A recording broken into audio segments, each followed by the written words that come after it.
Welcome to Outpouring of Trust. This is Monica. Today I am painting a chapel from Assisi in oil paints. And if you like this video, hit the subscribe button, leave a like. It really helps out. Story behind the work. So this is actually one of the side chapels in the church to St. Clair. But this was one of my favorite altars.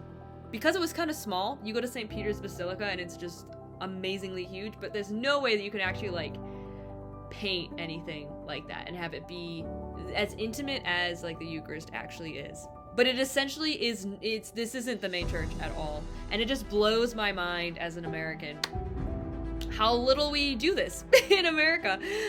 Italy is just filled with all this beautiful architecture and just visual symphonies. And look at it, what is this mind-bogglingly detailed marble dome right above the altar? It's got this giant tomb right underneath, which is very typical of Italian altars, and is actually a very old tradition of the church.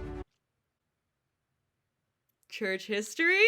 Did someone say church history? So tombs are really common to be put under altars since the early church. It goes back to the catacombs. So one of the laws in ancient Roman times, you could not congregate for religious services if you were part of the Christian religion, because Christianity was illegal. They were like, bruh, Caesar's supposed to be God. And Christians are like, there's only one God.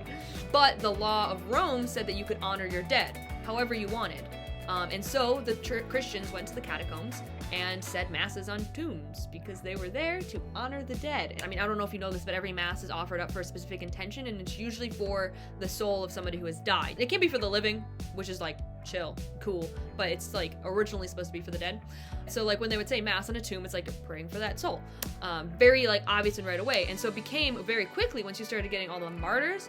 So back in the early church, the only way you could become a saint was if you were a martyr. You obviously died a holy death if you were dying for Jesus. So the practice of praying on the bodies of dead people goes back right away to the start. What then progressed was if you could get a saint's body and celebrate mass over the body of the saint, that saint is interceding for you in your prayers in mass right alongside, and you know they're in heaven, they're a saint. But when you go to for instance, St. Peter's Basilica, there's all these tombs of the old popes.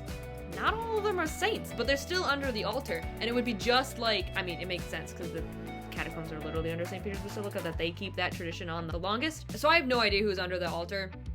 I assume it's a rando. See, if it was a saint, it would say St. Clair, and I know that's not St. Clair's tomb. I tried to look it up and I couldn't find it. So it's a really common tradition to get a tomb under an altar so that you're either praying for that soul of whoever has died, or you're praying for their intercession. And if you're doing the one and then they become a saint.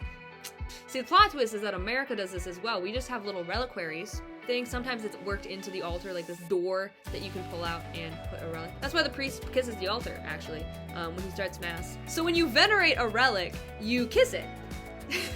Fun Catholic facts number 2. I'm not going to try to explain that right now because I'm talking about tombs. So when a priest goes up and kisses the altar, he's not just kissing the altar, which is the place of the transubstantiation of the Eucharist of Jesus into the real presence of the body and blood, soul, and divinity within the host.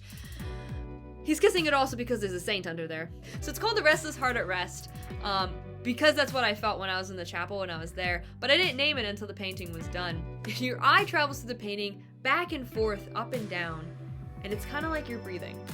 I'll explain, and you might think I'm crazy. So this is straight up what I was thinking when I was naming this painting. But you start at the tabernacle and you breathe up through the roses, down through the candles, down to the tomb where you remember death, up to the sides through the spiraling on each side, up to the dome, crashing back down, back to the tabernacle and the source of life.